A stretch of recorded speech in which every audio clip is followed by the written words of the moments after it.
Howdy folks, and welcome back to World of Tanks with the mighty Jingles. And today we have a tank that I don't think I've ever featured before, although I'm fairly sure we've got a tank driver that I have featured before. I definitely know that name from somewhere. This is Tanker Master in the French Tier 9 Premium, technically medium tank, the Char Future 4. Which is a tank that, well, it's not that it never existed, it was certainly developed. The World of Tanks wiki page says that no metal prototypes were ever built, which suggests that they at least made a wooden mock-up.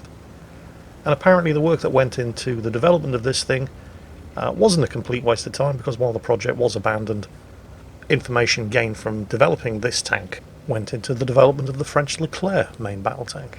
Although looking at this thing, it's difficult to see what exactly might have been continued from the development of this into the Leclerc, because the two look nothing alike. Possibly the autoloader mechanism, but I'm speculating. I honestly have absolutely no idea. The only way to get this tank, because Tier 9 premiums are fairly rare, and the only way to get this thing was from expedition tokens in the Frontline and Steel Hunter 2020 events. Surprisingly, for a French autoloader, the armour's actually not bad. The turret has 140mm of armour at the front, and is incredibly well sloped. I mean, look at that. And while the hull is definitely not well armoured, as you can tell by the ease with which an AMX 1375 is penetrating it, even if he is using gold ammo, I mean, he wouldn't need to, because the rear is 30mm, the sides are only 40mm, which means it's suicidal to attempt to side scrape in this thing, and the front is only 55mm. However, that front armour is not quite as bad as it sounds, not just because it's extremely well sloped. With 55mm of frontal armour, you'd need a gun with a calibre of at least 111mm to even achieve a partial overmatch, so for all practical intents and purposes we're talking Western 120mm guns and Soviet 122mm guns, and to achieve a complete overmatch on that frontal armour, you would have to be using either the British 183mm or the German 170mm guns, and there are not that many of those around. The mobility is not bad. It only has a top speed of 32 km per hour, with a terrible reverse speed of 8 km per hour, but it is a fairly lightweight tank with a powerful engine. The mobility, as you'd expect of a French tank, is excellent. It's got a top speed of 60 km per hour, with a reverse speed of 20 km per hour. As well as that, it's a very lightweight tank. It actually weighs less than a battle-loaded M4 Sherman, and it has a 620 horsepower engine, resulting in a respectable power-to-weight ratio of nearly 23 horsepower per ton. As far as the firepower is concerned, it's a bit of a mixed bag. I mean, on the one hand, this is a pretty good gun. It's got great penetration, with standard ammunition 264mm, with gold ammunition 330mm. It also has a pretty impressive 390 average alpha damage, a very nice .34 accuracy, and a perfectly acceptable 2.2 second aiming time. The problem is in the reload. This tank exemplifies everything that I hated about the AMX 5100.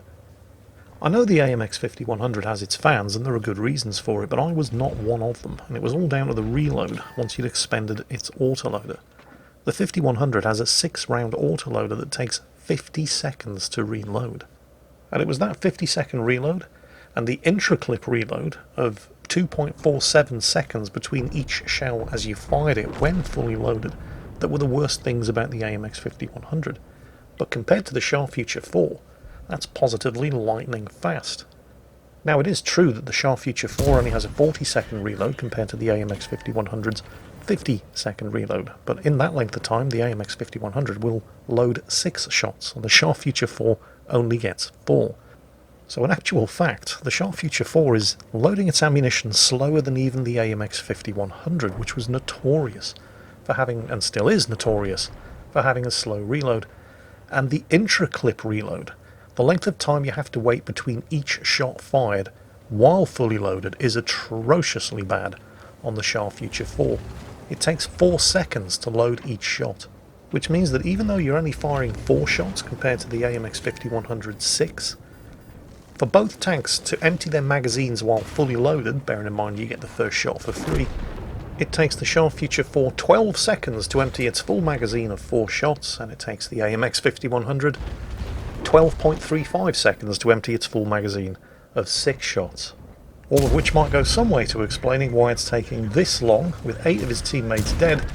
Nicely done there, Tanker Master, to finally get his name on the scoreboard with his first 2 kills. Of course, now he's got to sit out that 40-second reload. The question is he going to sit out that reload up here? And it looks like he isn't, and I think that's a very, very good decision, because there's a Skoda T50 over there with a fast reloading auto reloader, and he is spotted, and the only other friendly tank up there is an IS-2S. So, yeah, time to make some use of that mobility and at least keep moving.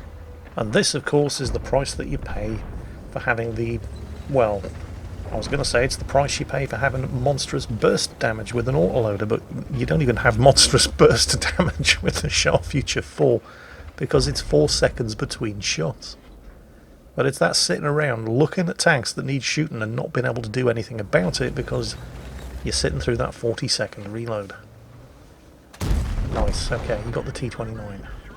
Of course, the bad news is the IS-2S has just succumbed to enemy fire. He's down to 3 surviving teammates against 7 enemies, and he's the last friendly tank left alive in the middle of the map. In fact, all of the surviving tanks are scattered all over the place, completely unable to offer any kind of mutual support to each other. Of course, he's not the only French autoloader in this battle. Here comes the Somwa SM, armed with the same gun as the AMX 5100, and you can clearly see the vastly superior intra-clip reload. So, bad news, he's down to 2 surviving teammates, and artillery is aware that he is here. Good news, he's on 4 kills. He's got the centre of the map uncontested, and he does have excellent view range, although it's difficult to make the most of that view range from up here because of the nature of the terrain and the various different buildings that block lines of sight. But the 2 enemy tanks that finished off the T-34-1 have been spotted closing in on the last surviving friendly tank destroyer. Unfortunately, he's barely halfway through that 40-second reload, so at the moment, all he can really do is sit here and watch. The WZ-111G can't even expect any help from friendly artillery because he's gone too. There are just these 2 tanks left alive against 6 enemies, with 3 closing in on the Chinese tank destroyer, and it's only now that Tanker Master finally reloads, scores a hit with his first shot, completely botches the second shot, and now he doesn't even have a line of fire against the Lanson C or the Foch, which means that the WZ-111G is about to die, although not before he does at least manage to finish off the IS, which leaves Tanker Master the last tank left alive against 5 enemies who know he's here and are surely not going to be dumb enough to pop out while spotted and allow him to make use of that final shot that was loaded. And with his final shot expended, he's suffering through that interminably long 40-second reload again.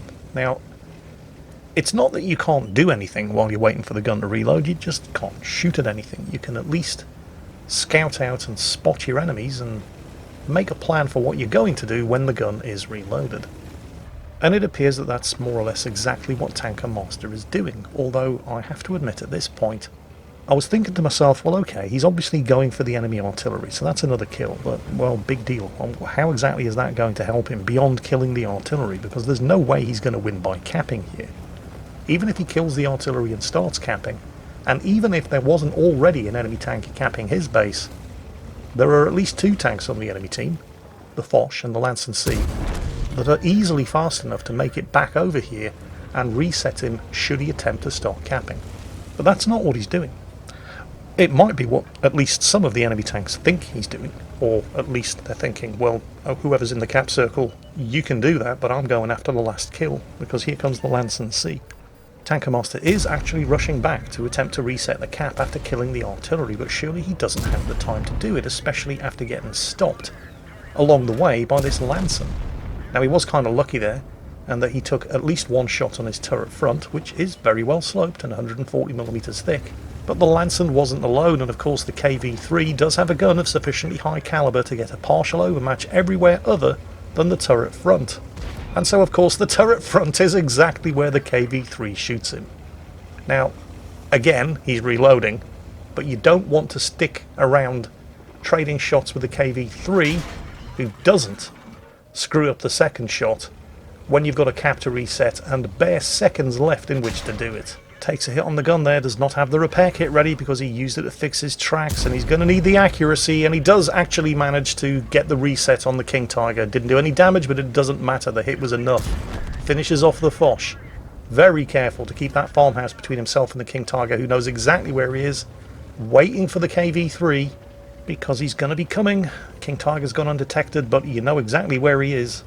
There's the shot from the KV-3. He missed it, hit the side of the farmhouse. Tanker Master takes the shot. Now oh, you've got to be kidding.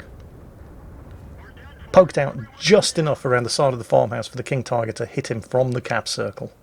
So close, but so far. And he'd gotten away with it too, if it wasn't for that pesky King Tiger.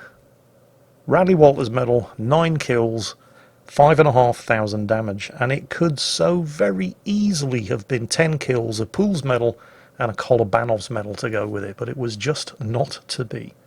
Mostly down to the just unbelievable amount of tanks on both teams that couldn't even do their own hit points worth of damage to the enemy team before dying. Unfortunately, more of them on Tanker Master's team than on the enemy team. And that, I'm afraid, that's World of Tanks. Tanker Master, my commiserations. Frankly, I think you were robbed of both a Pool's medal and a Kolobanov's, but that, unfortunately, is just the way the cookie crumbles. If you can't take a joke, you shouldn't be playing online multiplayer games. I hope you enjoyed it. That's it for today, and as always, take care, stay safe, and I'll catch you next time.